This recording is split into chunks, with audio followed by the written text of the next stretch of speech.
Councillor എന്ന നിലയ്ക്കുള്ള ശ്രീലേഖയുടെ രംഗപ്രവേശം ഗംഭീരമായെന്ന് പരിഹസിച്ച് കടകംപള്ളി സുരേന്ദ്രൻ.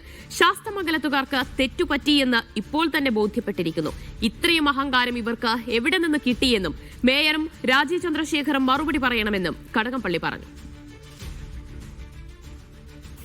കൗൺസിലർ എന്നുള്ള നിലയിലുള്ള അവരുടെ രംഗപ്രവേശം ഗംഭീരമായി.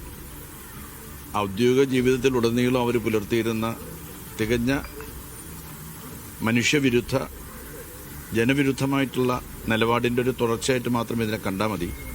ശാസ്തമംഗലത്തെ ജനങ്ങൾക്ക് തെറ്റുപറ്റിയെന്ന് ഇപ്പം തന്നെ ശാസ്തമംഗലത്തുകാർക്ക് ബോധ്യപ്പെട്ടിട്ടുണ്ടാകും. കഴിയുന്നത്ര വേഗതയിൽ തന്നെ അവരാ തെറ്റ് തിരുത്തുമെന്ന ജനങ്ങൾ തെറ്റ് തിരുത്തുമെന്ന എൻ്റെ വിശ്വാസം. ഇത്രയേറെ അഹങ്കാരം ആർക്കും പാടില്ല, ഒരുത്തർക്കും പാടില്ല. അവർ ജനപ്രതിനിധിയാണെന്നുള്ള കാര്യം പോലും വിസ്മരിച്ചു പോയി. 7 വർഷമായിട്ട് ആ മണ്ഡലത്തിൻ്റെ MLA